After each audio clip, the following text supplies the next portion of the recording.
गुरु जी मेरा प्रश्न ये है कि भाव समाधि क्या होती है और ये किसे घटित होती है और कब घटित होती है, इसका थोड़ा सा चर्चा भाव समाधि क्या होती है,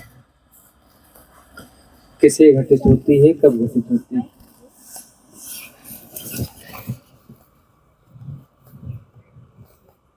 हृदय के केंद्र में जब आते हो,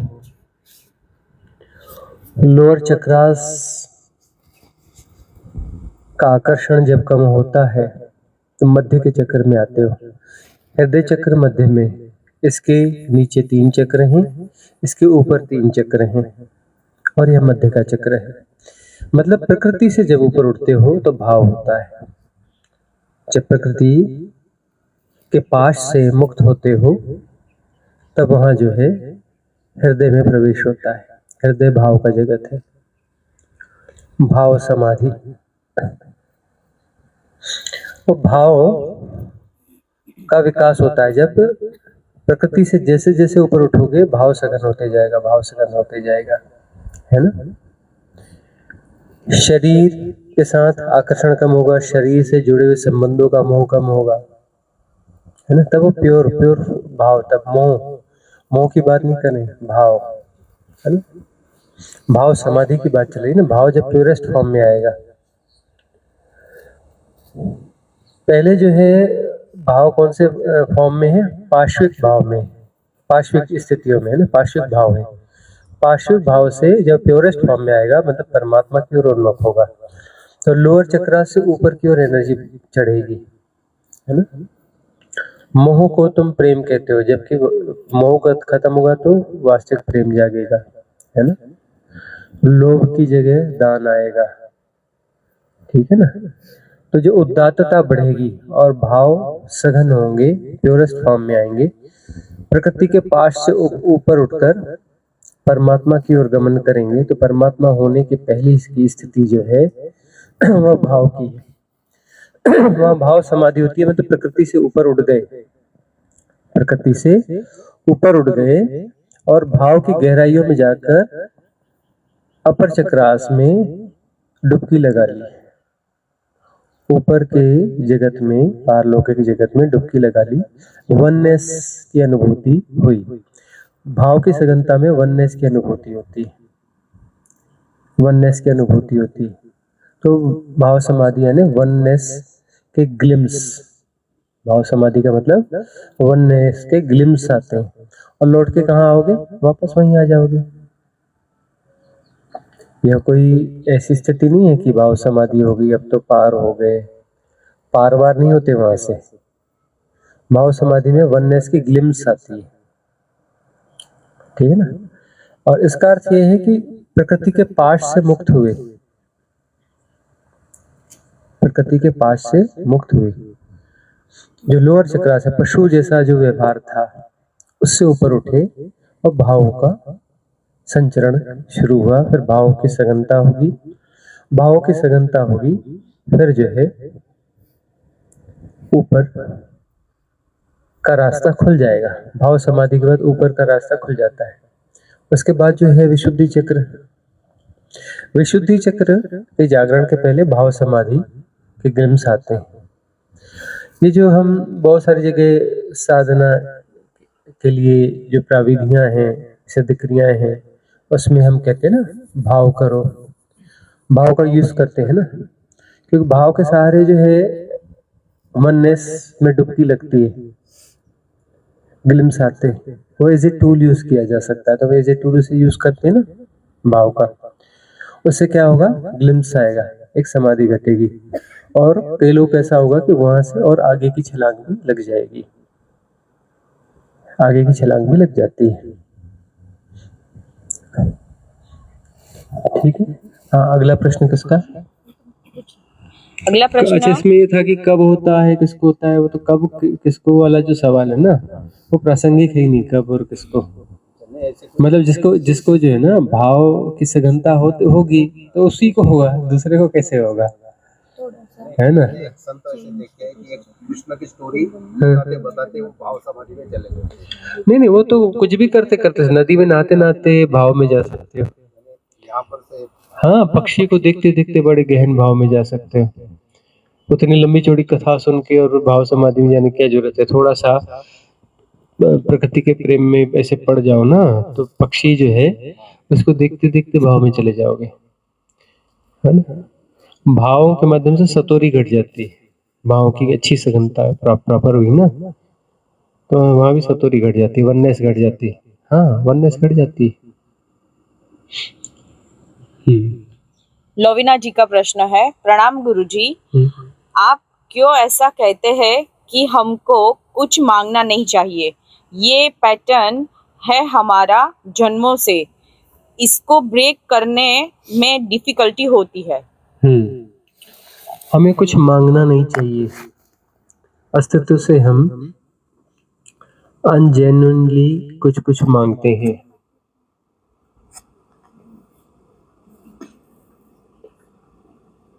गौर से देखो तो व्यक्ति को देखो तो है क्या, वो मांगने की मशीन है ना।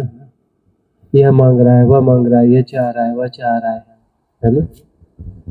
तो जो मांग रहा है वह कौन है? वह सेपरेशन है ना, क्षुद्र है ना। वो कह रहा है कि मुझे कुछ ये दे दो तो मैं बड़ा हो जाऊंगा, यह दे दो तो मैं बड़ा हो जाऊंगा, पद दे दो तो मैं थोड़ा बड़ा हो जाऊंगा, धन दे दो तो मैं बड़ा हो जाऊंगा, सुविधा दे दो तो बड़ा हो जाऊंगा। मांग रहा है ना। मांग कौन रहा है? सेपरेशन मांग रहा है ना। सेपरेशन मांग रहा है, क्षुद्र ही मांग रहा है, क्षुद्र ही मांग रहा है। मांगेगा क्षुद्र, मांगेगा क्षुद्र, चलो मिल भी जाएगा तो क्या होगा? दो क्षुद्र मिलके क्या विराट हो जाएंगे? अनंत हो जाएंगे, असीम हो जाएंगे? दो क्षुद्र मिलके क्या हो जाएंगे? क्षुद्र ही होंगे ना। एक क्षुद्र को कुछ छोटी मोटी क्षुद्र चीज मिल गई तो उससे क्या होगा? क्या होगा? क्षुद्रता मिट जाएगी? नहीं ना। इससे क्षुद्रता मजबूत होगी और मांग और बढ़ेगी। मतलब अपनी क्षुद्रता को बचाए रखोगे, इस मैट्रिक्स में फंसे रहोगे, इस मैट्रिक्स में फंसे रहोगे तो फिर क्षुद्रता से बाहर आने वाली साधना तो हो नहीं पाएगी ना।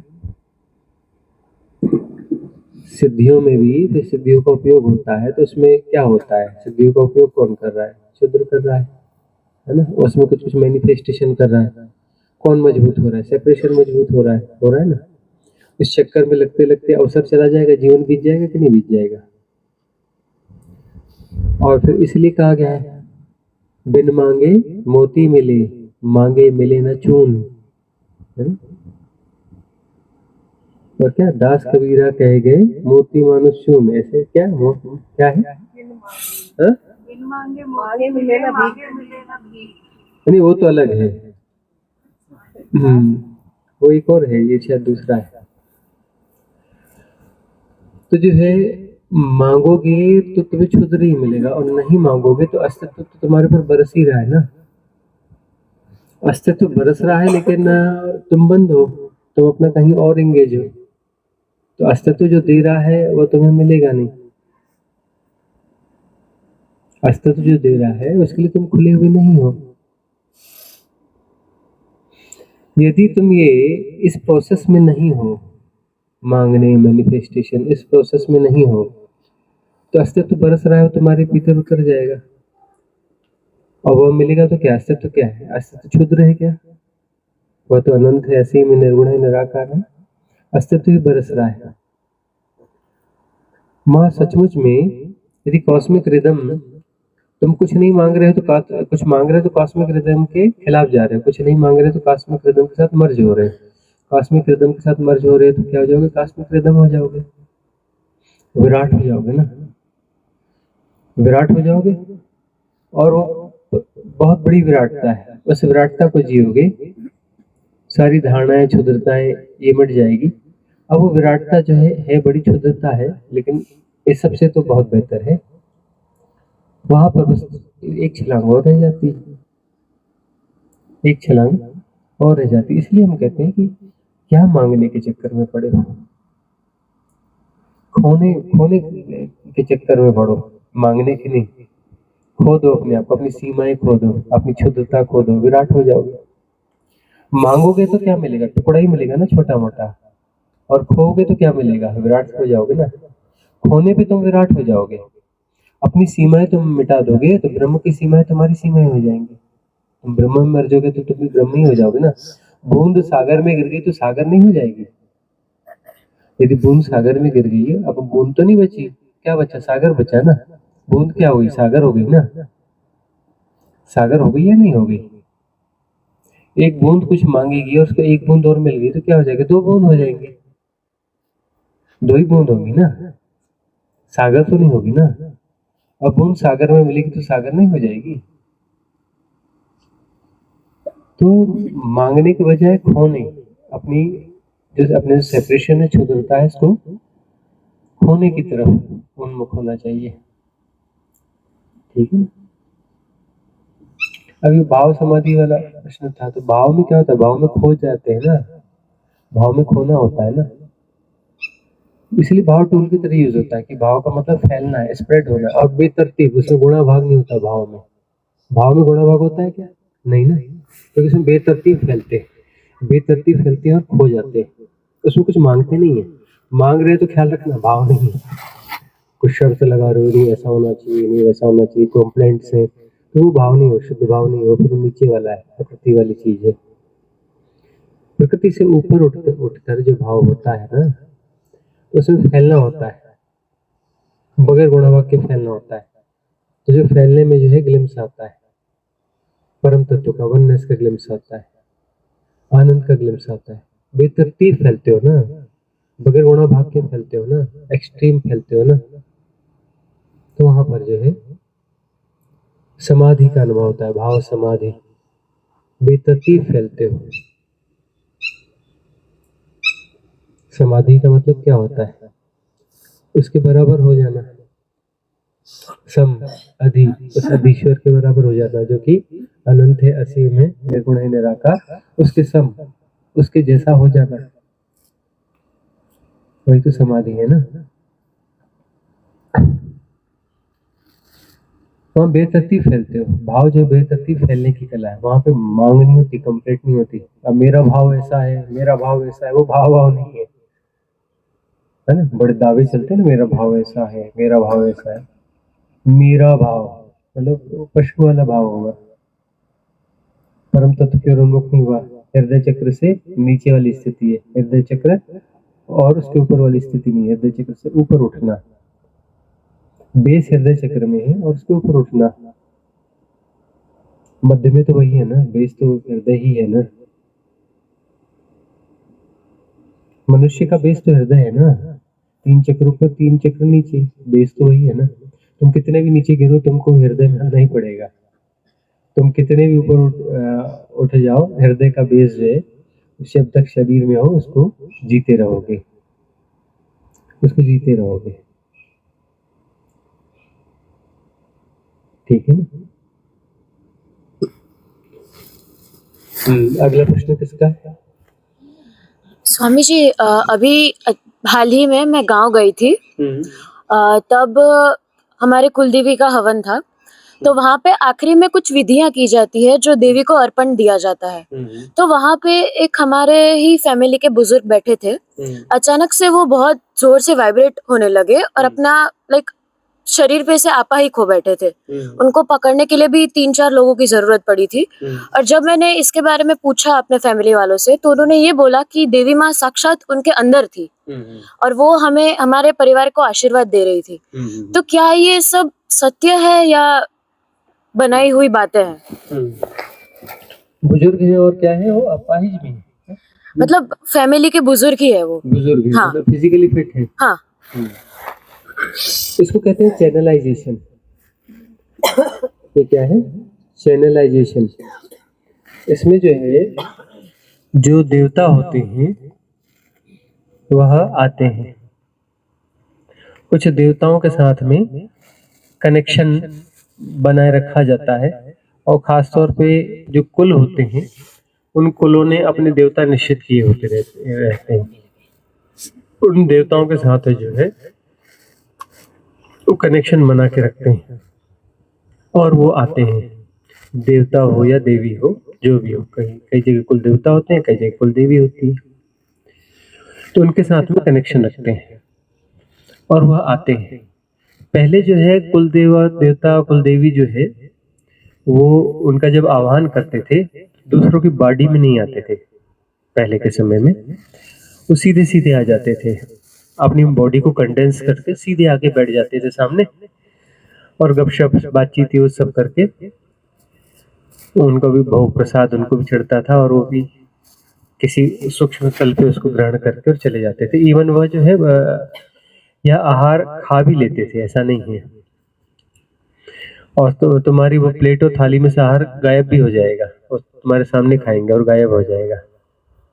वो फिजिकली दिखेंगे तुम साथ, तुम्हारे साथ बैठेंगे, बातचीत करेंगे, सब करेंगे। पहले ऐसा होता था क्योंकि तुम्हारे भीतर सोल है। अभी अच्छे कर्म करेगी तो तुम भी देवता ही बनोगे, है ना। बुरे कर्म पर करोगे तो प्रेत बनोगे। देवताओं के पास थोड़ी शक्तियां ज्यादा होती हैं।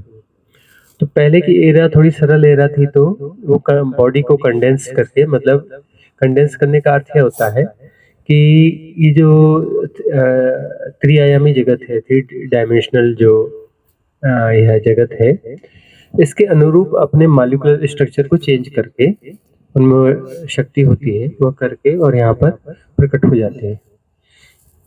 ऐसे पहले प्रकट होते थे, लेकिन अब की स्थिति ऐसी हो गई है कि कुछ रिस्ट्रिक्शंस हो गए हैं, कुछ या जो कुछ भी हो गया है, अब वो प्रकट नहीं होते हैं। पहले प्रकट होते थे, बड़ी आसानी से प्रकट होते थे, लेकिन अब वैसा प्रकट होना जो है बहुत रेयर हो चुका है, बहुत रेयर हो चुका है।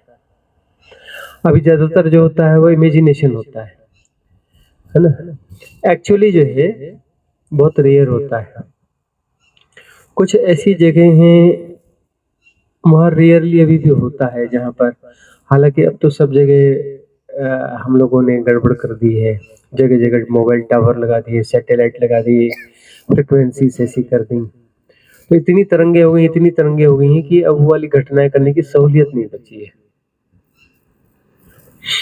हमारे जो गांव है हिमालय का, वहाँ पर जैसे वहाँ के एक क्षेत्रपाल हैं, देवता हैं, तो वो एक परिवार में जो है एक बुजुर्ग लेडी थी, मतलब सिर्फ 70-80 साल पुरानी बात है, और शरीर उन्होंने छोड़ा वो भी 40-45 साल, 45 साल 50 साल पुरानी बात है, ज्यादा पुरानी बात नहीं है। तो नियमित रूप से वो क्या करती थी, मक्खन बिलोती थी। गांव में मक्खन बिलोया जाता है, उसमें से छाछ निकलेगी। वो छाछ को यहाँ हमारे वहाँ लस्सी बोलते हैं, यहाँ लस्सी किसी और को बोलते हैं, वो छाछ को लस्सी बोलते हैं। और जो मक्खन निकाल करके एक कटोरी देवता की थी उसमें डाल करके, आला होता था, आले में रखती थी और आवाज लगाती थी, हे देवता आओ और ग्रहण करो। तो उनका पोता जो है, पोते आमतौर पहले दादी की गोद में बैठा करते थे, दादियां पहले गोद में उठा ली पोते को, छोटा सा पोता, और बिलोती रहेंगी और वो गोद में बैठा रहेगा। पहला उसको खिलाएंगी देवता को, और दूसरा जो है कटोरी भर के अपने पोते को खिलाएंगे, बेटा तू खा। तो जैसी वो कहती थी, उसका हाथ ऊपर उठता था, उसके साथ में रोशनी बढ़ती जाती थी। उस समय में मिट्टी और पत्थर के घर हुआ करते थे, ऊपर वुडन हुआ करता था, और स्लेट होती थी, छत पे स्लेट लगाई जाती थी, जिससे तुम्हारे खपरेल चलते हैं ना, हमारे वहाँ स्लेट चलती है, तो स्लेट की छतें जो है वो लगाई जाती थी। और इतनी ज्यादा रोशनी होती थी जैसे कि कोई 200-400 500 1000 कुछ ऐसी ट्यूबलाइटें जल गई हों, इतनी रोशनी होती थी। और वो प्रकट होते थे उस फॉर्म में, एनर्जी फॉर्म में, और कंडेंस्ड होते थे। कंडेंस्ड होकर के सू की आवाज आएगी और सारा वो इन्होंने वो मक्खन जो कटोरी का खाया, और फिर वो वापस अदृश्य हो जाएंगे, कटोरी खाली हो जाएगी। और इतना कनेक्शन बिल्कुल नॉर्मल घटना थी, ना कोई चौंकता था, ना कोई कुछ करता था। क्यों बोले, वो तो देवता को बुलाया तो देवता तो आएंगे ही ना भाई, इसमें क्या बात है। बोले तुम अभी फलाने को आवाज लगा, फलाने इधर आता है कि नहीं आता, आता है ना, तो देवता को बुलाया वो भी आ गया, इसमें क्या बात है। तुमको नहीं ये तो बड़ी बात है, ऐसा है वैसा है, तुम्हारे लिए बड़ी बात है। तुम घर के बाहर किसी घर के सदस्य का आवाज, फलाने इधर आ, तो आता है कि नहीं आता है। वैसे बोले वो देवता को आवाज लगाते, देवता आ जाते, इसमें क्या बात हो गई, कौन सी बड़ी बात हो गई, कौन सा चमत्कार हो गया। लेकिन तुम्हारे लिए चमत्कार है, क्योंकि अब वो घटना बंद हो चुकी है ना। वहां बिल्कुल नॉर्मल घटना थी। अब वो जो है, वो जो पोते उनके गोद में बैठा करते थे और अपना जो है वो अपने संस्मरण सुनाते हैं, एग्रीकल्चर ऑफिसर थे, अब रिटायर हो गए वो भी, इज एग्रीकल्चर ऑफिसर रिटायर हो गए। तो बैठते हैं तो बताया करते थे कि देखो कभी उस देवता के मंदिर में भी हम बैठते हैं तो वो वहाँ के पुजारी भी हैं, बोले मुझे ही नहीं दिखते, वो दादी के कारण मुझे दिखते थे। अब तो मैं भी यही पूजा करता हूँ। मैंने इनके दर्शन किए हैं, लेकिन कैसे किए? दादी के कारण किए। दादी बुलाती थी और बराबर आते थे। ऐसा हमने देखा ही नहीं कि दादी ने आवाज लगाई और वो ना आए। दादी ने इधर आवाज लगाई और उधर प्रकट हुए। गैप होता ही नहीं था कि आवाज लगाई तो 1 मिनट लेट हो गए, 2 मिनट लेट हो गए। आवाज लगाई और आए। अब जो है हम आवाज लगाए चाहे कुछ करें, अब तो आते नहीं, हम बस यहीं बैठ के सेवा करते हैं। मंदिर में सेवा करते हैं। और मैंने इनके दर्शन किए और कई बार किए, रोज ही करते थे। मैंने दादी की गोद में बैठना है और उन्होंने आवाज लगानी है और उन्हें आना है, एनर्जी फॉर्म में आना है। तो वो जो सरलता सहजता भी थी ना, बहुत गुणा भाग नहीं था ना, गुणा भाग नहीं था तो सरल हृदय जो है उससे वो फ्रिक्वेंसी मैच कर जाती है। अब हृदय सरल नहीं है, हृदय जटिल हो गया है ना, बहुत जटिल। गुणा भाग ने सब करप्ट कर दिया है, बहुत ज्यादा गुणा भाग हो गया है। तो इसमें जो है वो बात बन नहीं पाती, इतना गुणा भाग हो गया है कि वो बात, वो फ्रिक्वेंसी बन ही नहीं पाती। देवताओं के साथ में हम कनेक्ट नहीं हो पाते। अब देवता क्या करें? तो देवताओं ने फिर ये देखा कि अब कौन सरल व्यक्ति है, वो कुल देवता है। तो कुल देवता है तो उसको तो फिर आना पड़ेगा, क्योंकि उन्होंने कनेक्शन को बना के रखा है, मेंटेन रखा है ना। साल में कोई दिन तय कर देते हैं किस दिन में हम ये करेंगे, कनेक्शन बना के रखा है ना, निभा रहे हैं ना, उसको निभा रहे हैं तो फिर उनको आना पड़ेगा। लेकिन अब उस फॉर्म में नहीं आ पाते। अब कैसे आएंगे? बोले जो इस गांव, इस पूजा में जो बैठा है, सबसे सरल जो बंदा बैठा है, कौन ठीक है, तो उसमें आ जाएंगे। उसमें आकर के उसके माध्यम से जो उसको बॉडी को वाइब्रेट करेंगे और उसके बाद जो है उसके माध्यम से कुछ बोलना है तो बोल भी देते हैं, संदेश देते हैं। तो हम वो जिस देवता की बात कर रहे हैं वो भी वैसे ही करते, साल में एक बार आते हैं। गांव का एक बंदा होता है तो उसको जो हमारे पहाड़ी भाषा में चेला बोलते हैं। वो चेला नचेगा और चेले की बॉडी में वो आएंगे तो नचेगा, मतलब वो वाइब्रेट होगा, वाइब्रेट होके जो है पूरा झूमेगा, झटके मारेगा, सब करेगा। और उसके बाद थोड़ा रिलैक्स होगा और उसके बाद फिर वो बोलना चालू करेगा। और बोलना जो चालू करेगा तो वो पूरा संदेश दे देगा। 1 साल का पूरा हिसाब किताब वो बताता है कि तुम्हारे यहाँ ऐसा गड़बड़ चल रहा है, ये नहीं, ऐसा किया करो, वैसा किया करो, फलाना किया करो, है ना, तुम यहाँ गलत कर रहे हो, देखो ऐसे सावधान रहो। वो अपनी बात अपना बोल करके आगे तुम्हें ऐसा ऐसा होना चाहिए, गाइडलाइन है तुम्हारे लिए। फिर अपना कुछ लोगों को डांट फटकार लगेगी, किसी को कुछ होगा, किसी को कुछ होगा, ऐसा होगा, किसी की प्रशंसा होगी। देवता अपना जो है वो सब बोल के और सब करके और फिर उसके बाद वो चले जाएंगे। वो टाइमिंग रहता है, उस टाइमिंग के बाद नहीं रहते, ज्यादा देर नहीं रहते। वो अपना संदेश देंगे और फिर चले जाएंगे। तो इस प्रकार से अभी भी ये चीज होती है। कुल देवी कुल देवता अभी भी कुछ जगहों पर ऐसे वाइब्रेट होते हैं, आते हैं। चैनलाइजेशन, जैसे चैनलाइजेशन कोई बहुत बड़ी घटना नहीं है, कोई चैनलाइज होना आसान है। और खास तौर पे इस जगह जहाँ पर ऐसी लिंक बनी हुई है अभी तक, या कोई व्यक्ति ऐसे होते हैं जो चैनलाइज होने के लिए तैयार होते हैं। इवन जो है कुछ जगहों पर जो रॉन्ग एंटिटीज रहती है ना, नेगेटिव एंटिटीज रहती है ना, वो अभी कुछ लोग को हैक कर लेती हैं और वहाँ चैनलाइज होती है, वहाँ हैक करती हैं। अच्छा, इसमें हैक नहीं किया करते देवता, जो है ये हैक नहीं करते हैं। ये जो है अपना मैसेज करते हैं कि तेरे इसमें आ जाए क्या भाई, तुम आयोजन कर रहे हो तो तेरी बॉडी में आएंगे हम। पहले जैसा तो नहीं है कि आके बैठ जाएंगे वहां पे, है ना। आएंगे तो तुम हमको न सुन पाओगे ना देख पाओगे, हम तो आ भी जाएंगे, तुम तो हमें देख और सुन नहीं पाओगे। तो फिर जो है वो उसमें आते हैं। पहले उस तरीके से आते थे, तुम देख भी पाते थे और सुन भी पाते थे उनको। अब देखने सुनने की क्षमता तुम्हारी कमजोर हो गई, उनकी क्षमताएं नहीं कमजोर हुई है, एक्चुअली तुम्हारी क्षमताएं कमजोर हैं और तुमने वातावरण को करप्ट किया है, इस सभ्यता ने करप्ट कर दिया है। हमने कई जगह बताया ना, पहले तो चरवाहे वगैरह अचानक जो है, कोई चरवाहा है बढ़िया ऊपर चरा रहा है अपनी पहाड़ों पे, इधर उधर मैदान है, वो अपना बुग्याल बोलते हैं, बुग्यालों में जो है वो अपनी भेड़े चरा रहा है, बकरियां चरा रहा है या गाय चरा रहा है, और वहां पर जो है बांसुरी बजानी है, तो बांसुरी बजाते बजाते अपने अचानक बोलेगा फलाने देवता आ जाओ, बांसुरी बजा रहा हूँ सुनो बैठ के, और अपना देवता आ जाएंगे, फिर अपना बजाएगा। कैसा लगा और कौन सा सुनाऊं, पता चला वो उनको बांसुरी सुना रहा है बैठ के। वही बोलेंगे नहीं ये वाला सुना, अरे तूने एक बार वो सुनाया था वो वाला सुना, है ना, और गपशप हो रही है। इतने सहज रिलेशन रहे हैं। लेकिन ये देवता है कौन?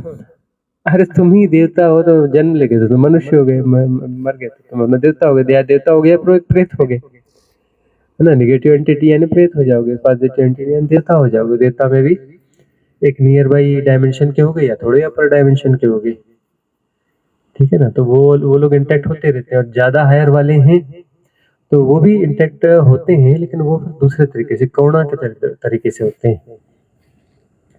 जो ज्यादा हायर डायमेंशन के हैं वो तुम्हारी साधना वाली फिक्र करते हैं कि तुम्हें साधना में सपोर्ट करना, कुछ करना। हालांकि देवता तुम्हें जो सपोर्ट करेगा ना, वो उस तल तक ही सपोर्ट कर सकता है जिस तल तक उसकी ऊंचाई है। जितनी उसकी साधना रही होगी ना, वहां तक तुम्हें सपोर्ट कर सकता है, वहां तक तुम्हें पुल कर सकता है, खींच सकता है, उससे ज्यादा वो भी नहीं खींच सकता। हर देवता का अपना अपना तल होता है 64 डायमेंशन में, है ना, जिसमें अपना 62 डायमेंशंस जो है वो है, जिसमें एक तो हमारा हो गया, तो 62 अपर डायमेंशंस है, 61 अपर डायमेंशंस है, 61। तो उसमें एक तो ये लोअर वाला ही हो गया ना, जिसमें वो प्रेत और लोअर देवता जब साथ साथ ही रहते हैं, एक ही डायमेंशन में रहते हैं। मरने के बाद जनरली कॉमन मैन वहीं जाता है। ऊपर के 60 डायमेंशन है। तो जितने ऊपर के जो डायमेंशन के देवता हैं, वह साधना के हिसाब से उनको वह मिलता है ना, वह डायमेंशन। अब उच्च लोग जो है, जितनी अच्छी साधना, ऊंची साधना, उतना ऊंचा लोक मिलता है। और साधना पूरी सफल हो गई तो फिर वो जो है पार हो गए, फिर किसी लोक में क्यों फंसेंगे, फिर तो सीधे परमात्मा ही हो जाएंगे ना, परम तत्व हो जाएंगे ना, परमानंद हो जाएंगे ना। फिर देवता काहे के लिए होंगे, फिर तो परमात्मा ही होना है। अब देवता का मतलब जो है बीच के लोक में कहीं है। तो जिस लोक में है, जैसी साधना जिस लोक में है, वो साधकों को सहयोग करते हैं। कहाँ तक के सहयोग करते हैं, वहां तक करते हैं। प्लस उनके थोड़े बहुत रुझान रहते हैं कि कोई हाँ अच्छी सोल है, ये प्रे कर रही है ना, ये प्रॉब्लम है, तो उसका कुछ छोटा अंश सॉल्व कर देते हैं उनके भाग्य के अनुरूप। भाग्य में लिखा है, थोड़ा पॉजिटिविटी है, कुछ है, थोड़े पुण्य है, उस आधार पर थोड़े उनके कुछ काम बना देते हैं। एकदम एग्जैक्ट पूरा काम बना देंगे ऐसा जरूरी नहीं है। छोटी मोटी चीजें तो अलग बात है। कोई बहुत बड़ी समस्या है तो उसको पूरा खत्म कर देंगे ऐसा नहीं, उसको कुछ अंशों में खत्म कर देंगे, कुछ अंशों में उन समस्याओं को खत्म कर देंगे। एक काम चलो व्यवस्था बना देंगे, काम चलो अनुकूलता बना देंगे, ऐसा होता है।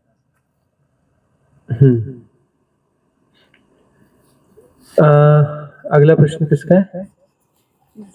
नमस्कार भगवान, जब से आपसे मिली हूँ खजियार में, तब से लेके 1 साल तक आप हर दिन सपने में आते थे। अभी भी वो होता है, पर फ्रिक्वेंटली होता है। ये इसके पीछे क्या, ये मन के तल पर है या फिर ये क्या है? देखो, हम तो तुम्हारे भीतर नॉक करते रहेंगे। तुम हमारे चक्कर में आ गए तो फिर तो बात गड़बड़ हो गई। हम तुम्हारा पीछा छोड़ने वाले नहीं हैं, है ना।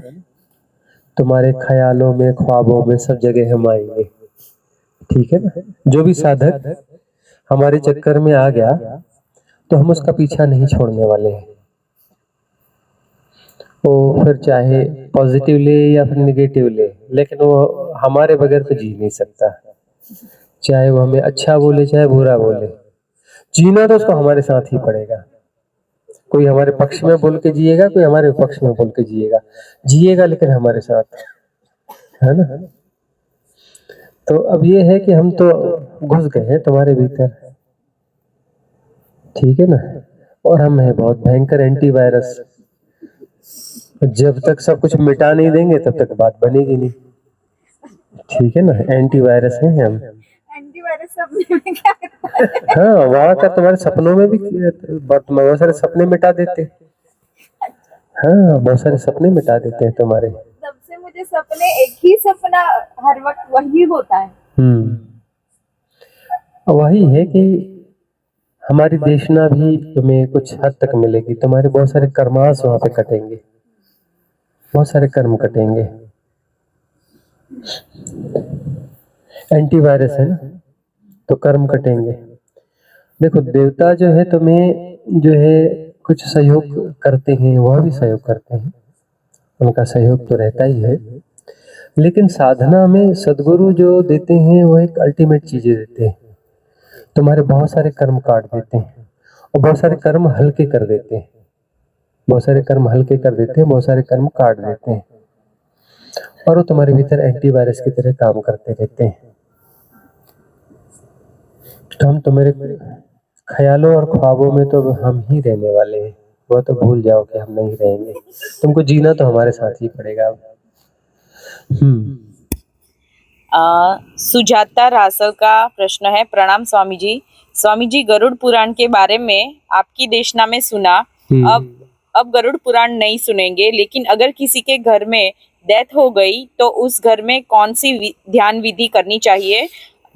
और आज ही मेरे बहू के माताजी की मृत्यु हो गई है। ध्यान विधि सबसे अच्छी तो वहां पर जो है ना, क्षमा याचना मंगल कामना ध्यान विधि होती है ना। और उसके अलावा शिवोहम ध्यान को भी प्रयोग में ला सकते हैं। शिवोहम संपूर्ण ध्यान, या ये जो है ना 10 दिसंबर वाला ध्यान, इसको भी प्रयोग में ला सकते हैं। इसमें अपना जो है, यदि उसके हमारे इफेक्ट्स कुछ आते हैं तो इफेक्ट्स सारे क्लियर हो जाते हैं, प्रोटेक्शन शील्ड भी बन जाती है, और जो है जो सोल गई उसके साथ कर्म के जो बंधन बचे हैं, लेन देन बचा है, वह सारा जो है क्लियर कर देना होता है। तो इनमें से कोई एक ध्यान, शिवोहम संपूर्ण ध्यान, और 10 दिसंबर वाले में से कोई एक। उसके अलावा क्षमा याचना मंगल कामना जो ध्यान विधि है वह। इसमें एक अपग्रेडेड विधि और आ रही है, क्षमा याचना मंगल कामना ध्यान, वह जो है नया जो चैनल है सिद्ध क्रिया, इसमें आने वाले कुछ समय में पब्लिश हो जाएगी। अगला प्रश्न किसका? अगला प्रश्न है, नाम नहीं लिखा है। स्वामी जी, मेरा सवाल यह है, क्या ध्यान करने के लिए नियम बंधन जरूरी है? अभी ठंडी का मौसम है तो सुबह नहाकर जरूरी है क्या ध्यान करना, वैसे पूछ रहे हैं। और विदाउट बाथिंग ही हम ध्यान कर सकते हैं क्या? और एक्सरसाइज से पहले करना या बेड में? कृपया आप मार्गदर्शन कीजिए। देखो, ध्यान करना चाहिए ब्रह्म मुहूर्त में, और ब्रह्म मुहूर्त कब होता है? जब तुम्हारी कंफर्टेबिलिटी होती है, जब तुम रिलैक्स हो, ठीक लग रहा है, हाँ अब ठीक है, वही ब्रह्म मुहूर्त होता है। उस समय घड़ी क्या बोल रही है उससे कोई लेना देना ही नहीं है, घड़ी में क्या बचा है उससे क्या लेना देना। ध्यान तो ब्रह्म मुहूर्त में ही होगा, और ब्रह्म मुहूर्त का मतलब जब तुम कंफर्टेबल हो, ठीक है, तुम्हें लगता है कि अभी जो है हमारे पास अवसर है, अभी बैठ सकते। उसमें क्या लेना देना कि तुम नहाए हो कि नहीं नहाए हो, खाए हो कि नहीं खाए हो, तुम कंफर्टेबल हो या नहीं, भीतर से कंफर्टेबल हो या नहीं, इस बात पर निर्भर करता है ना। ज्यादा उस चक्कर में ना पड़ो। कभी ऐसा होगा कि नहा के बैठोगे, कभी बगैर नहाए बैठ जाओगे। अब इसे भी तुम रिचुअल बना सकते हो ना कि ध्यान जो बगैर नहाए ही करना चाहिए। तुम बोलो नहीं, गुरुजी ने कहा है कि नहा के ध्यान नहीं करते, बगैर नहाए ध्यान करना है। अरे गुणा भाग क्यों करो? कभी जब जैसा होगा, कभी नहा के हो जाएगा, कभी बगैर नहाए हो जाएगा। तुम्हारी अंदर की स्थिति कैसी है? क्या तुम्हें अचानक ऐसा लग रहा है कि अभी ये अवसर अच्छा है और ध्यान में बैठ जाना चाहिए, बैठ जाओ। उसके बाद गुणा भाग न करो कि ना आए हो कि नहीं ना आए हो, घड़ी क्या बोल रही है, क्या है कैसा है। डॉक्टर संजीवानी। हाँ गुरुजी, मुंबई से। हाँ गुरुजी आज आपकी देशना सुनते हुए लगा कि कौन सब बोल रहा है और ऊर्जा ये महसूस हो रही थी। क्या हो रहा है समझ नहीं आ रहा था कि क्या अनफोल्ड हो रहा है, कृपया मार्गदर्शन कीजिए। कई बार जो है मन कुछ पकड़ नहीं पाएगा, समझ नहीं पाएगा, लेकिन भीतर कुछ ऊर्जाओं का प्रवेश होता रहेगा। कई बार ऐसा हो जाता है कि कुछ अनफोल्ड नहीं हो पा रहा है, लेकिन हम यही कहेंगे डटे रहो, डटे रहो, सुनते रहो। अब ये जो आज अनफोल्ड नहीं हुआ, 2-4 दिन बाद फिर जैसे सहूलियत मिलेगी फिर से उसे सुन लेना। 2-3 बार में अनफोल्ड होगा और उसमें वह को अनफोल्ड होगा, इतनी गहरी चीज अनफोल्ड होगी कि आश्चर्यचकित हो जाओगी। जैसे जिसमें आज कुछ नहीं हो पाया ना, उसको बार बार सुनना, हर 2-4 दिन के बाद फिर से रिपीट कर लेना। कुछ दिनों बाद जब अनफोल्ड होगा, इतनी गहरी चीज अनफोल्ड होगी कि मिरेकुलस। उषा लीलरान। हाँ, फजल से। प्रणाम गुरुजी, आज की देशना में अंत में जब बुद्ध के 3 शरीरों के क्या लिखा है, एसेंस का जब रहस्य खुला तो मेरे पूरे शरीर में तरंगे उठने लगी और आंखों से आंसू बहने लगे। आपके और अस्तित्व के प्रति करुणाता का भाव सघन होने लगा। बहुत बहुत आभार गुरुजी। मन में ये प्रश्न भी उठ रहा है कि क्या अब सुजाता का पुनर्जन्म आपके पास वापस पहुंच चुका है या आने वाला है? राज को राज रहने दो। जब समय आएगा हम बता देंगे कि सुजाता कहाँ है, क्या है, कौन है। उस समय हम बता देंगे, राज को राज रहने दो। जितना राज खोलना था उतना राज खोल दिया है। आगे जब अगला खोलना है, अगली परत फिर खोल देंगे। एक एक परत डाइजेस्ट भी तो होना चाहिए ना, डाइट उतनी लेना चाहिए जो डाइजेस्ट हो सके। ज्यादा खाओगे अपचना हो जाएगा। स्मिता के प्रणाम गुरुजी। कभी कभी मेडिटेशन में और आजकल तो ज्यादा ही रोना अपने आप शुरू हो जाता है, क्यों? बिना कारण के आंखों में पानी भर जाता है, कृपया मार्गदर्शन कीजिए। अच्छा है। कारण क्यों चाहिए रोने के लिए, हंसने के लिए कारण क्यों चाहिए? भीतर का जो भी दबा हुआ है सप्रेशन, वो बाहर निकल जाना चाहिए। कारण से यदि रो रहे हो, कारण से हंस रहे हो, तो उससे तो नए पैटर्न बनाओगे, नए संस्कार बनाओगे। उससे कुछ उदीना और निर्जरा नहीं हो रही हो, तो नया कुछ क्रिएट कर रहे हो। बगैर कारण के हंसना रोना हो रहा है तो उससे निर्जरा हो रही है ना, उससे तो क्लींजिंग हो रही है ना। कारण से हंसोगे रोगे, उससे क्लींजिंग थोड़ी ना होती है। कारण से हंसते रोते हो तो उससे क्लींजिंग थोड़ी ना होती है। क्लींजिंग तो तभी होती है जब अकारण हो रहा है, कोई कारण नहीं है और भीतर से रोना फूट रहा है, उदीना और निर्जरा दोनों हो रही है, ठीक ठीक हो रही है, क्लींजिंग हो रही है, अच्छा हो रहा है, सुंदर हो रहा है। होने दो, गुणा भाग नहीं लगाना, बाधा नहीं बनना, इसमें होने देना। हमारी आशीष, हमारी मंगल कामना। किरण सिंह प्रणाम स्वामी जी। मेरे पूरे शरीर में जकड़न सा बन रहा है। चक्रा शुद्धि ध्यान करते वक्त आंखों से आंसू आ रहे थे, कृपया मार्गदर्शन कीजिए। अब किरण, तुम जो है ध्यान विधियों में अभी कुछ समय से आई हो और अच्छा है, तुम्हें अनुभव घटना चालू हो गए। अनुभव घटने से यह होता है कि साधना की प्रासंगिकता तुम्हारे भीतर, तुम्हारे मन को समझ में आती है, फिर ज्यादा वो रोड़े नहीं लगा पाता है। अच्छा है,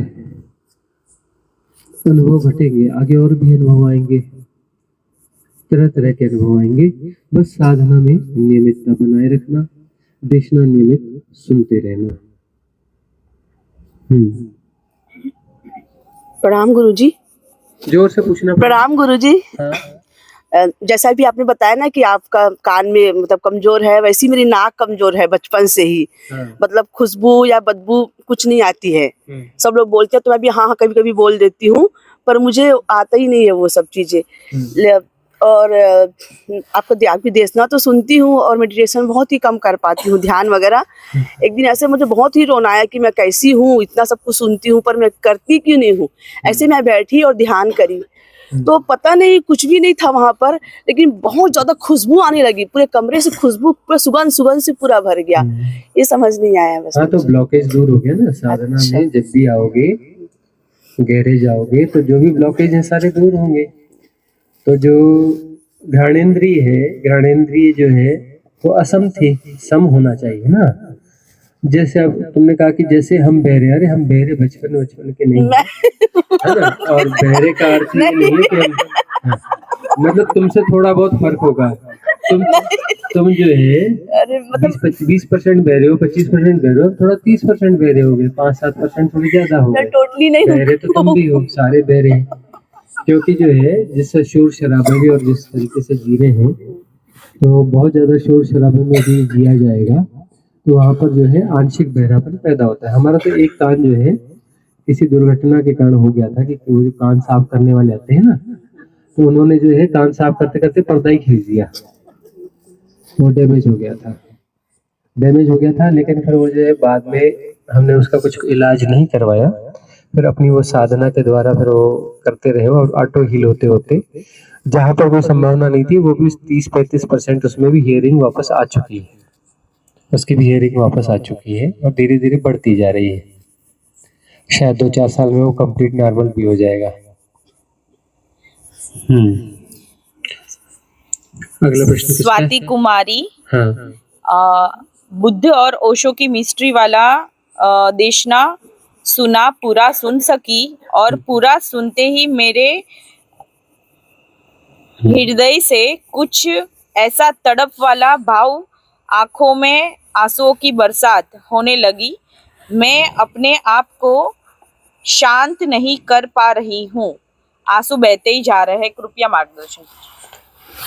अच्छा है। इस बहाने से जो है अपने आप को शांत क्यों करना है। जो उद्गार निकलना चाहते हैं, जो भाव निकलना चाहते हैं, जो क्लींजिंग होनी चाहती है, निकल जाने देना चाहिए, उसको रोकना क्यों चाहिए। कई बार रोना फूटता है 2-2 3-3 दिन तक होता है।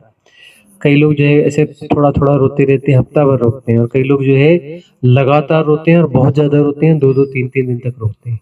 कई लोगों का हँसना फूटता है और 2-2 3-3 दिन तक हँसते ही रहते हैं। उससे जो है बहुत बड़े-बड़े ब्लॉकेज जो है क्लियर हो जाते हैं, बहुत बड़े-बड़े ब्लॉकेज क्लियर हो जाते हैं। ऐसा हो रहा है तो अच्छा हो रहा है ना, और ऐसा हो रहा है उसके रेजोनेंस हो रहा है, क्यों हो रहा है? क्योंकि वो जो है उन घटनाओं में तुम भी कभी मौजूद थी, उसमें हज़ारों लोग रहे हैं, पूरी वो लंबी प्रक्रियाएँ रही हैं, उसमें भी तुम कहीं न कहीं मौजूद रही होगी, इसलिए तुम्हारे साथ ऐसा हो रहा है।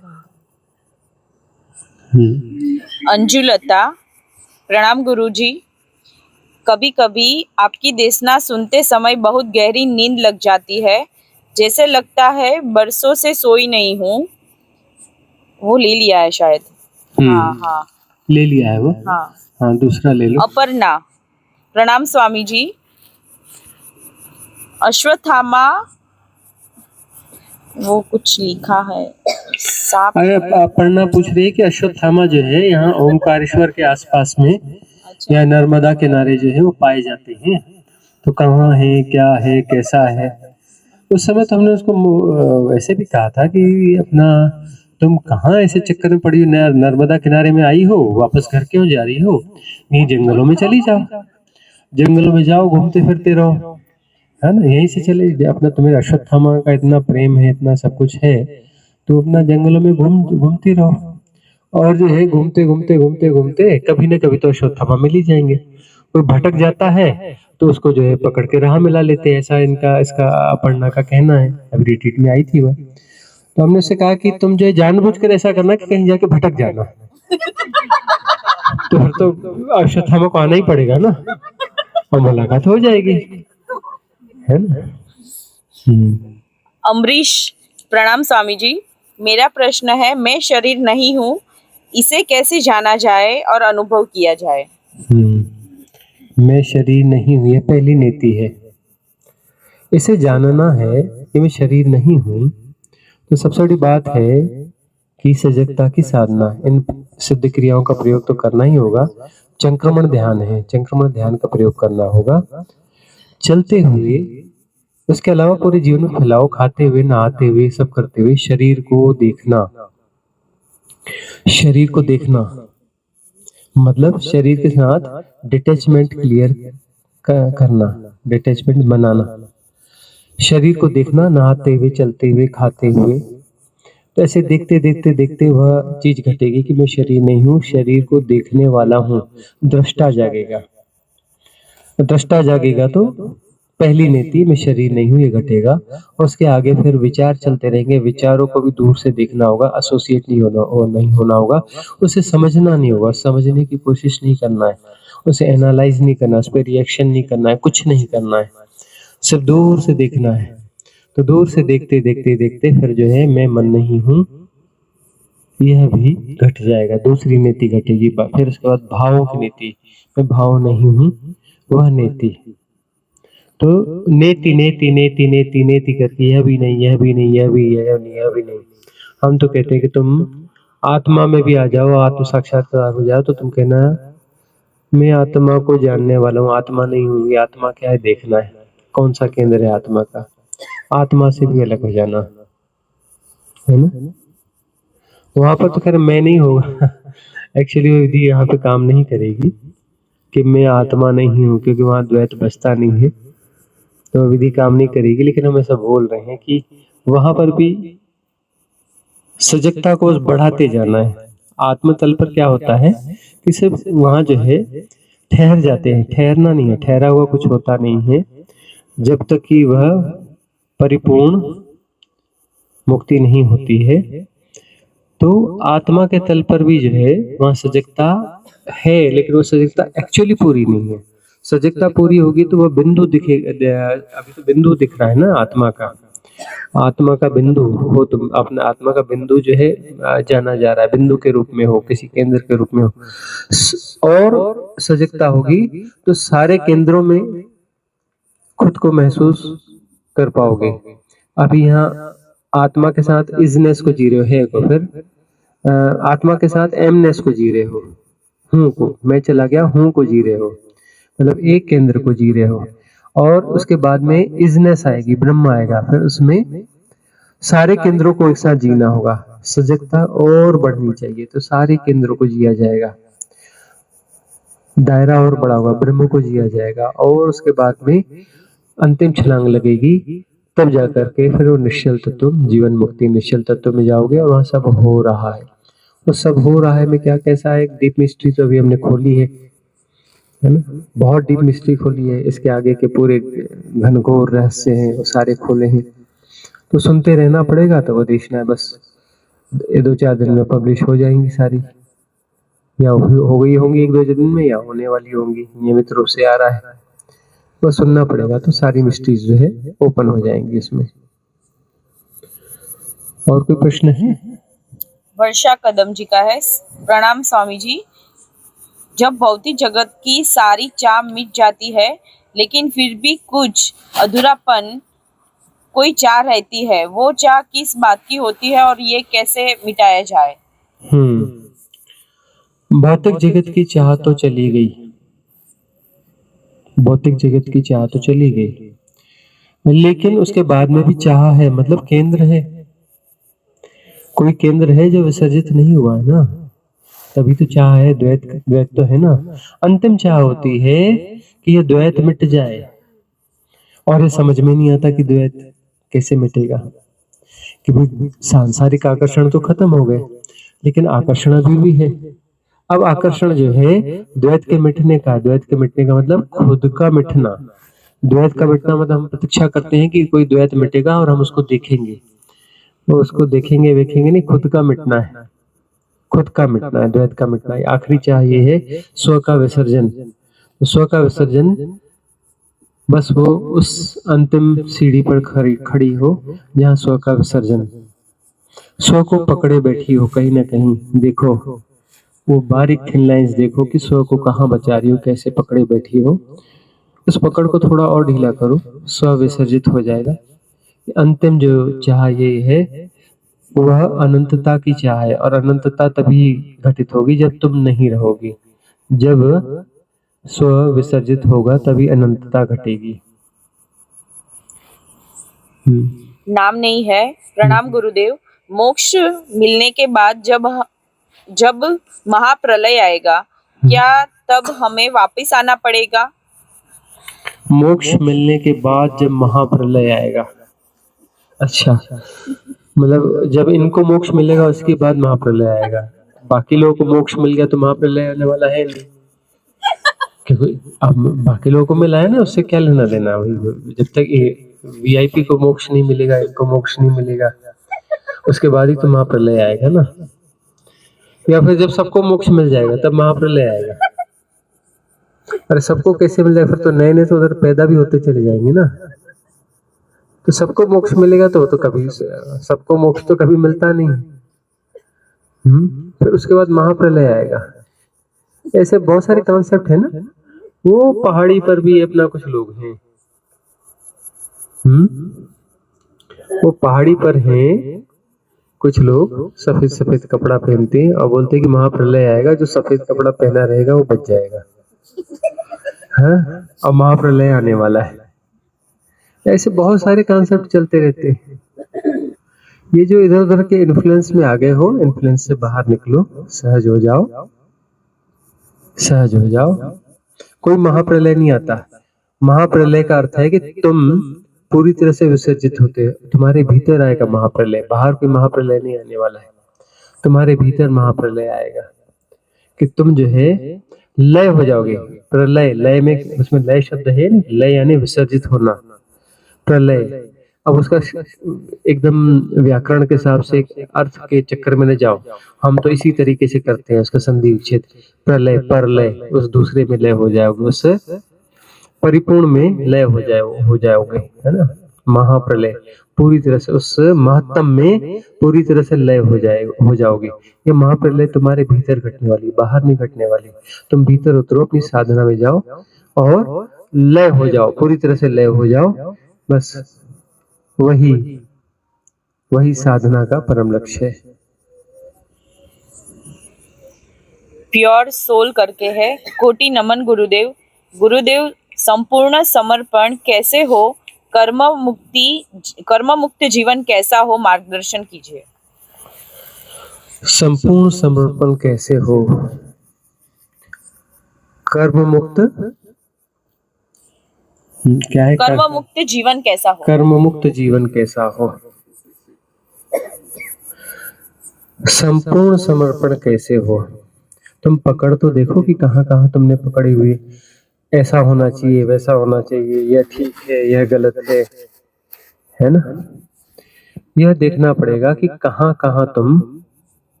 पकड़ बनाए हुए, किन शर्तों के साथ जी रहे हो, किन अपेक्षाओं के साथ जी रहे हो। तो यदि तुम ऐसा चाहते हो कि ऐसा हो वैसा हो, मतलब समर्पण नहीं है, तुम बदलाव चाहते हो। जो है इसमें तुम्हें कमजोरी, गलती, खामियां नजर आती हैं, अस्तित्व के प्रति तुम्हारी श्रद्धा नहीं है, तुम बदलना चाहते हो, है ना। तो वो जो है देखो तुम्हारे भीतर कहाँ कहाँ पकड़ है, तुम कैसे जो है दुनिया को बदलना चाहते हो, अपने अनुरूप करना चाहते हो। तुम्हें दुनिया को अपने अनुरूप नहीं करना है, तुम्हें जो परम तत्व के अनुरूप जो है ढल जाना है, उसी के हिसाब से चलना है। तो यह समर्पण है। अपने भीतर के मैकेनिज्म को समझो, अभी शायद अपोजिट में है, उसको ठीक करना पड़ेगा। और कर्म मुक्त जीवन कैसा हो? कर्म मुक्त जीवन कैसे हो? वही आग्रह है। आग्रह तुम्हें जो है इन्फ्लुएंस है, तुम्हें धक्का दे रहे हैं कि यह करो, वह करो, वह करो, धक्का दे रहे हैं ना तुम्हें। तो ये देखो कि तुम खुद उस धक्के में जाना चाहते हो, फ्री विल तुम्हारे पास है। अपनी मर्जी से कहाँ, अपने सफर पे हम हैं, रुख हवाओं का जिधर का है उधर के हमें। इन्फ्लुएंसेस को तुम खुद जो है ग्रहण करते हो। क्योंकि इन्फ्लुएंस चल रहा है, तुम चाहो तो ना सुनो, ना उसके चक्कर में ना जाओ। तुम खुद ही सुनते हो, समझते हो, उसमें अपना घुसते हो। इन्फ्लुएंस होते हो, फिर कहते हो नहीं ऐसा होना चाहिए, वैसा नहीं होना चाहिए, है ना।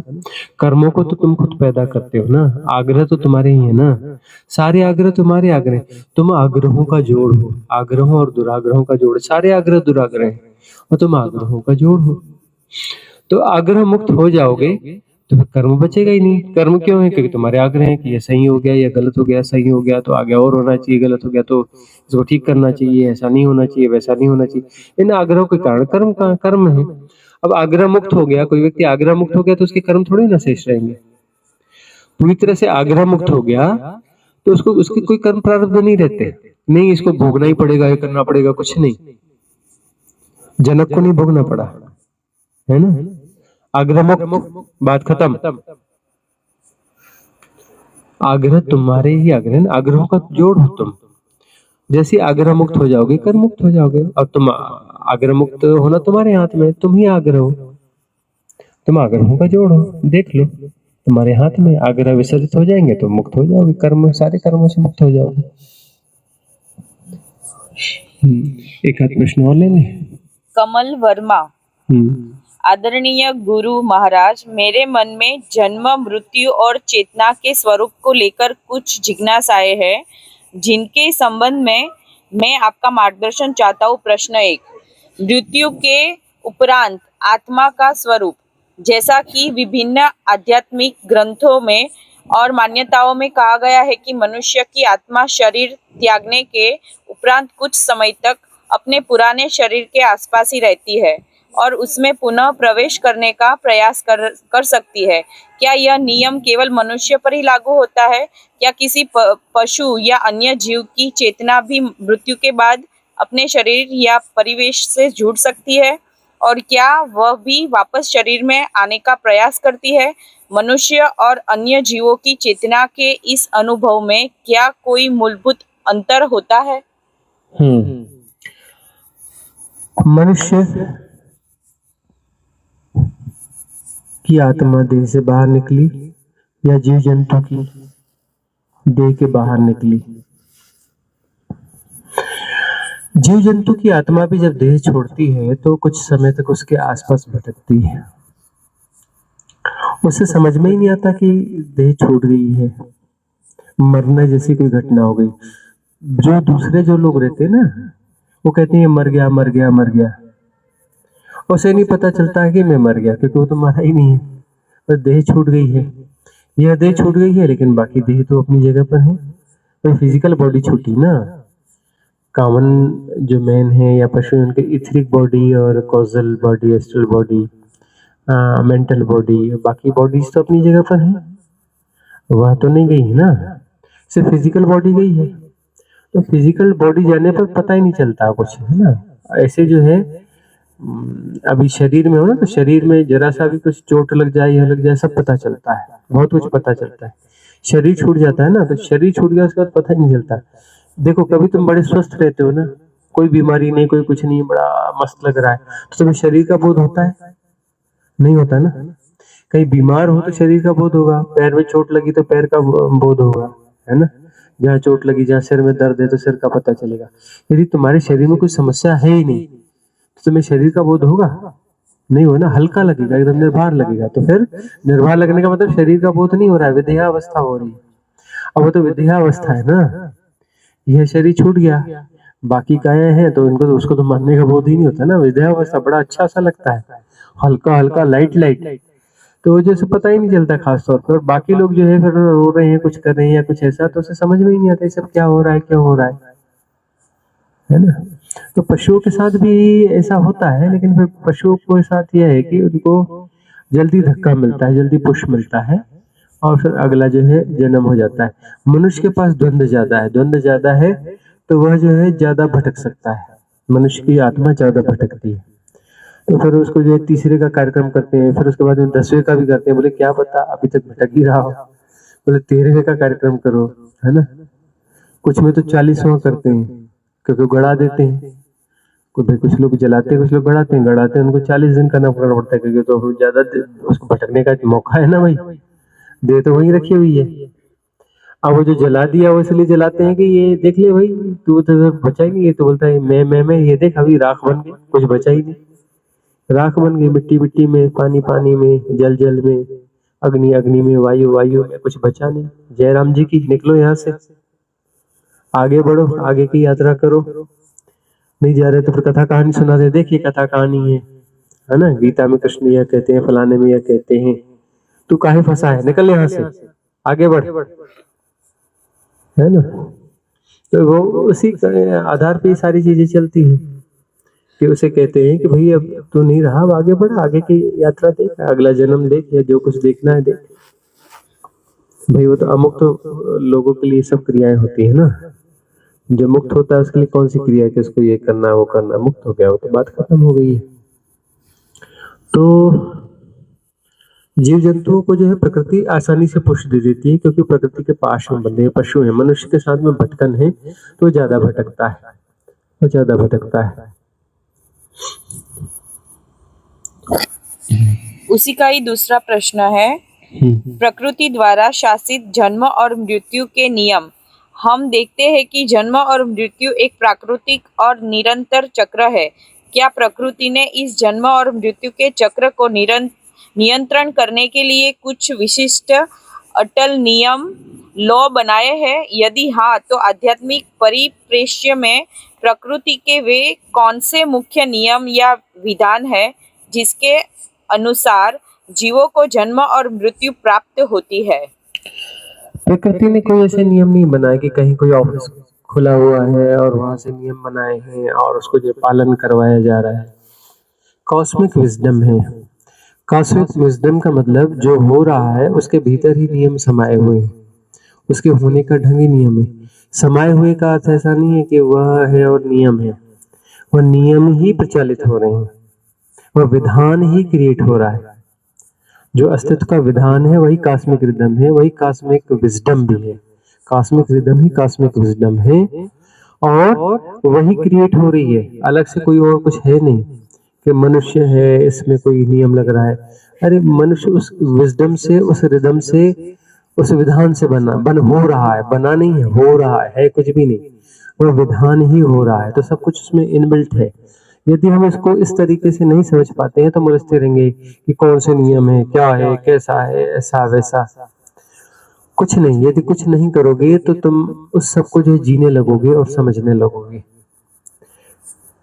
और उसमें जो है कोई अटल नियम ऐसा कुछ नहीं होता। बहुत सारी फ्लेक्सिबिलिटीज होती हैं, बहुत विस्तार होता है। वह जो है द लॉ है और बहुत फ्लेक्सिबल है। फ्लेक्सिबिलिटी जो है, फ्लेक्सिबिलिटी के कारण ही यह अनंत विस्तार है। फ्लेक्सिबल नहीं होता तो इतना विस्तार हो भी नहीं सकता था। इतनी विविधता इसलिए है क्योंकि फ्लेक्सिबिलिटी है ना। और जीवन में इतने म्यूटेशन होते हैं, क्यों होते हैं? क्योंकि अटल नियम नहीं है। देखते नहीं, म्यूटेशन होते हैं कि यह जानवर पहले ऐसा था, फिर ऐसा हो गया, फिर ऐसा हो गया, फिर ऐसा हो गया। मनुष्य यहाँ का ऐसा था, ये हाइट बढ़ गई, ये हो गया, या छोटी हो गई, या कुछ हो गया। निरंतर परिवर्तन होता रहता है। जो परिवर्तन क्यों होता रहता है? क्योंकि अटल नियम नहीं है, यहाँ फ्लेक्सिबिलिटी है। और फ्लेक्सिबिलिटी ही परम नियम है, ये याद रखना। अस्तित्व का परम नियम जो है फ्लेक्सिबिलिटी है। बलराम कुमार मौलिक, गुरुजी, एक बात है जो उलझन में डाल रही है। एक बात आप कहते हैं परमात्मा हुआ जा सकता है, छुआ नहीं जा सकता, उसका कोई ऑफिस नहीं है, और परमात्मा शब्द इस्तेमाल करना भी व्यर्थ है। और दूसरी तरफ ध्यान परमात्मा का ग्रेस है, दोनों कोई मेल नहीं है। और दूसरी बात, जब हम अहम ब्रह्मास्मि शिवोहम सोहम से पता चलता है कि हम ही वो निराकार पर ब्रह्म है, तो वो किस परमात्मा की बात हो रही है कि ध्यान परमात्मा का ग्रेस है? यदि हम ही परमात्मा है और कोई नहीं है जिसका ऑफिस हो, और तो ध्यान फिर किस परमात्मा का ग्रेस है? परमात्मा का ग्रेस ऐसे नहीं, एक्चुअली इसको ऐसे कह लो कि अस्तित्व का ग्रेस है। तो अस्तित्व का ग्रेस है का मतलब, अस्तित्व का प्रसाद क्या हो सकता है? अस्तित्व का प्रसाद ये हो सकता है कि तुम जिस सेपरेशन को जी रहे हो, यानी तुमपन को जी रहे हो, उस ग्रेस का मतलब है कि वह ढीला पड़ा, तुम्हारा होना ढीला पड़ा। वह जो तुम्हारी इंडिविजुअलिटी है, तुमपन है, वह ढीला पड़ा। ग्रेस का अर्थ है कि तुम कमजोर पड़े, तुम मर गए, तुम मरोगे, तुम मिटोगे, तुम्हारा मिटना ग्रेस है। मतलब यह है कि बीच की बाधाएं जा रही हैं और बाधाएं जा रही हैं तो परमात्मा हो रहे, ग्रेस एक ही होगी ना, कि तुम अभी जो है परमात्मा ही है लेकिन तुम माया को जी रहे हो, तो माया जो है, माया विगलित होगी और तुम परमात्मा होते जा रहे हो, इन द सेंस हो ही, लेकिन वो माया का विसर्जन होता है तो उसे वापस अनुभूत कर पाते हो। अभी इसलिए नहीं कर पा रहे हो कि तुम माया में फंसे हो। माया में क्यों फंसे हो? एक्चुअली वो एक लीला की तरह है, किसी ने तुम्हें फंसाया वसाया नहीं है, वो एक लीला की तरह है। इस खेल में ऐसा होना है इसलिए होता है। अब ये इतनी डीप बातें हैं कि इसको, इस पे तो चर्चाएं बहुत ज्यादा हो चुकी हैं, ये पिछला सारा सुनोगे तो सब कुछ हो जाएगा, और अभी इस पे हम चर्चा करेंगे तो घंटा भर लग जाएगा। ऑलरेडी इस पर जो है 5-7-10 घंटे की चर्चा बिल्कुल इसी प्रश्न पर है, बड़ी लंबी चौड़ी चर्चाएं हैं, तो वहां जाकर सुन लोगे तो बात बन जाएगी, वहां जाकर सुनने पर बात बन जाएगी। अब परमात्मा ने कोई ऑफिस खोल के बैठा हुआ नहीं, बात सही है, क्योंकि कोई परमात्मा अलग से है ही नहीं। और परमात्मा की ग्रेस का मतलब क्या होता है? एक्चुअली वो हमारे भीतर की ही ग्रेस है, हमारे भीतर से जो है, हमारे भीतर से वह विस्तार हो रहा है, बाधा टूट रही है तो विस्तार हो रहा है, विस्तार हो रहा है, तो जो भीतर है और बाहर है, भीतर जो और बाहर जो है, इसका बैरियर टूट रहा है, और यही ग्रेस है। भीतर और बाहर का बैरियर गिरता है और यह ग्रेस है, तो भीतर और बाहर दो नहीं रह जाते, भीतर और बाहर एक हो जाते हैं। जब वह एक हो जाता है तो वही फिर परमात्मा है, और माया टूट गई। माया और भीतर और बाहर जो है, यह माया हो गई, यह भीतर है, यह बाहर है, यह अंदर है और यह बाहर है, ठीक है ना, यह माया है। तो भीतर और बाहर जो है, यह एक खेल है, और यह खेल जो है समाप्त हो जाता है। ग्रेस का मतलब कि खेल बहुत हो गया, अब जो है खेल को समेट लो।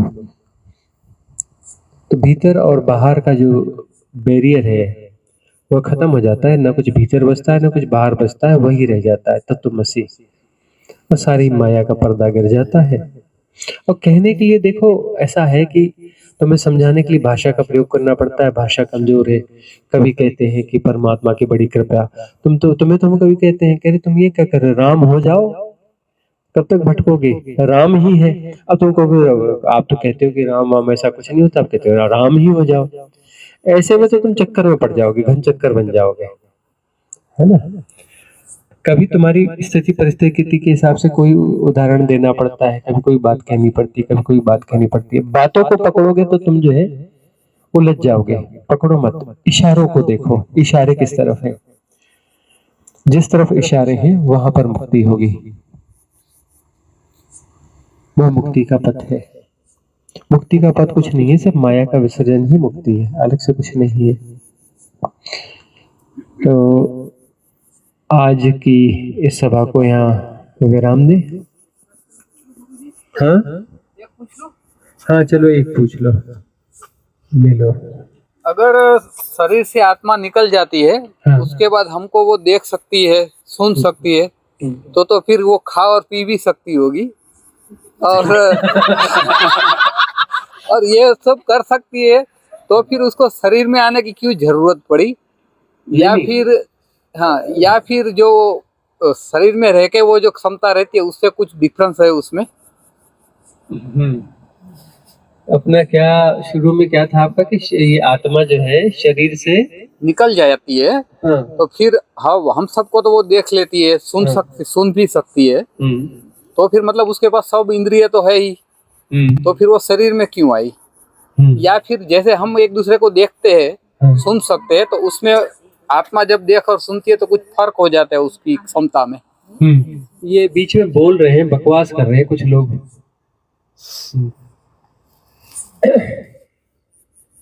अंतिम प्रश्न है ये कि आत्मा जो है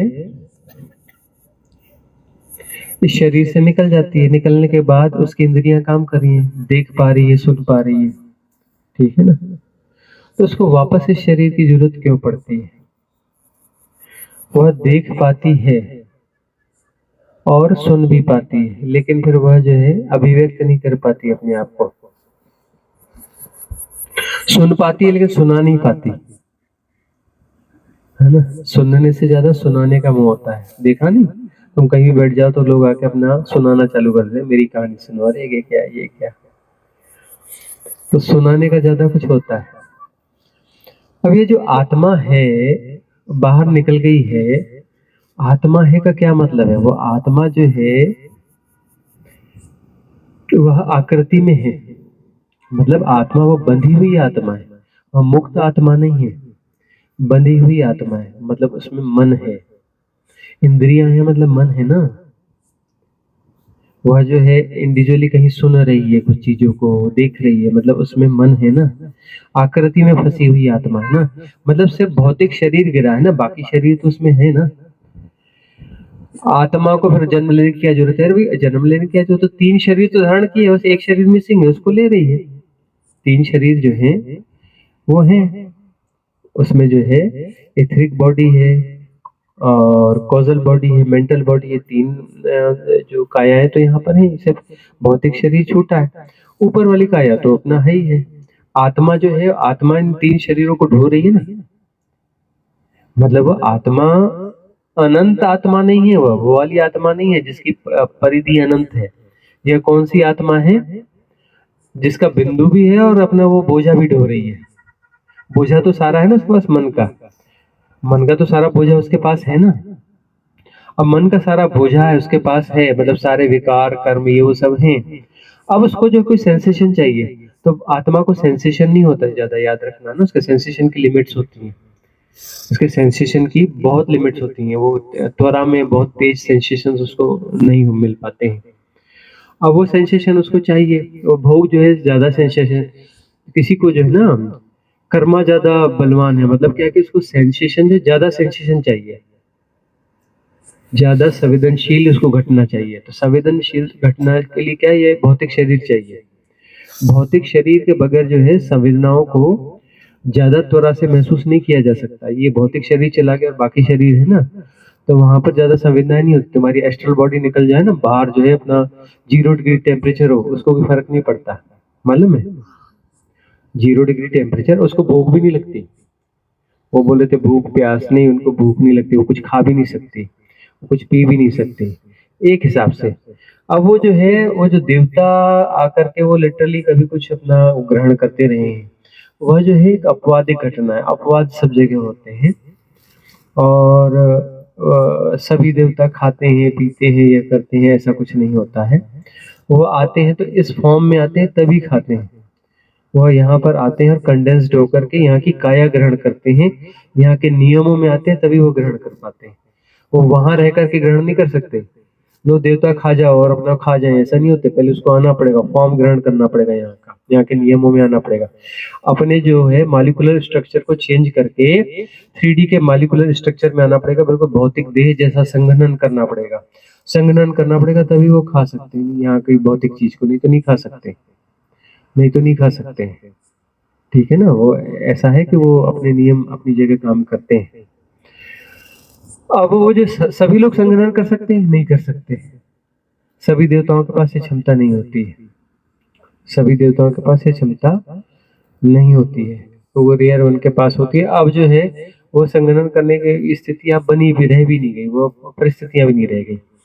पर वो जो है इतने ज्यादा कर्म भोग हैं और इतने ज्यादा जो है अपेक्षाएं हैं और इतना कुछ है कि ये जो बाकी शरीरों को विसर्जित करना है, तो उसमें ज्यादा त्वरा से संवेदनाओं को जीना पड़ेगा, उन कर्मों को का सम्यक भोग करना पड़ेगा। मतलब उन कर्मों से मुक्त होना है तो सम्यक भोग होना चाहिए, सम्यक भोग होगा तो मुक्त नहीं हो पाओगे, फिर से कर्म अपना वापस बन जाएंगे या मजबूत हो जाएंगे, अपडेट हो जाएंगे, कुछ भी हो जाएंगे, लेकिन उनकी निर्जरा नहीं होगी, वह डिजॉल्व नहीं होंगे। डिजॉल्व कब होंगे? सम्यक भोग से। सम्यक भोग कब कैसे होगा? इस शरीर के साथ में होगा, इस शरीर के साथ ही होगा।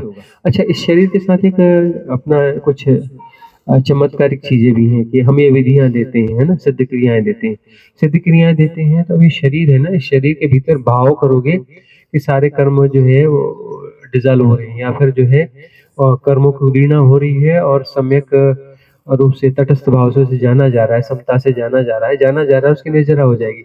यह इस बॉडी में होगा, तुम सोचोगे कि उस बॉडी में कर लेंगे, उस बॉडी में नहीं होता, इस बॉडी में ही होगा, क्योंकि ये शरीर चाहिए और यहाँ पर तुम्हारे अंदर विचलन हो रहा है ना, तो ज्यादा दोहरा से हो रहा है, इस बॉडी को इफेक्ट कर रहा है, भौतिक शरीर को इफेक्ट करेगा। और जो है यहाँ पर समता पूर्वक जानना होगा तो फिर जो है उसकी निर्जरा होगी, और वो निर्जरा में भी कुछ ना कुछ उसमें भोग रहेगा, कुछ ना कुछ उसमें भोग रहेगा, उस निर्जरा का जो है पता चलता है, मतलब उसमें संवेदनाओं का खेल होता है, संवेदनाओं का खेल होता है। तो ये भौतिक शरीर बहुत जरूरी है निर्जरा के लिए। आत्मा है मतलब वो मुक्त आत्मा थोड़ी ना है, वो तो फंसी हुई आत्मा है ना, उसमें 3 शरीर फंसे हुए हैं ना, एक ही शरीर तो मिस हुआ है ना, एक ही शरीर मिस हुआ है। वासनाएं पूरी उसमें झांकी कहाँ है, पूरी वासनाओं के साथ तो गए हैं वो, बाकी शरीर तो उसमें है, सारी वासनाएं और कर्म और वो सब वो उसके साथ गए होंगे, मुक्त आत्मा थोड़ी ना है। मुक्त आत्मा होगी तो उसको फिर जरूरत है ही नहीं। जो मुक्त आत्मा है जिसके पास ये अपना चारों कायाएं छूट गई हैं, चारों कायाएं छूट गई हैं, उसके बाद में उसको इस जन्म की आवश्यकता है, ऐसा जरूरी नहीं है, पर तो अपर लोक में रहकर, अनागामी लोक में रहकर वहां उसका काम हो जाएगा। और जो है गहरा साधकों का अच्छी देशना होगी, अच्छे सतगुरु होंगे, अच्छा पुण्य कर्म होगा, तो आत्मा के रूप में भी क्यों फंसेगा, आत्मा से भी विसर्जित, आत्मा भी विसर्जित हो जाएगी, बिंदु विसर्जित हो जाएगा। फिर जो है ब्रह्म जो है मतलब समस्त बिंदु, समस्त क्रिएशन है ना, वो बिग बॉडी, ब्रह्म यानी एक बिग बॉडी है, वो अंतिम बॉडी है, उस अंतिम बॉडी का भी विसर्जन हो जाएगा। इस बॉडी का विसर्जन हो गया, वो अंतिम बॉडी है, 6 बॉडी है ना, 6 बॉडी में अंतिम बॉडी है ना, 6वीं बॉडी विसर्जित होगी, तो 7वीं बॉडी तो बॉडीलेस बॉडी है ना, बॉडी थोड़ी ना है, बॉडी थोड़ी ना, वहां पे मुक्ति है, जहां तक बॉडी है वहां तक फंसावट है। आत्मा ये तो बहुत बुरी तरह से फंसी हुई आत्मा, ऐसे भौतिक शरीर नहीं है।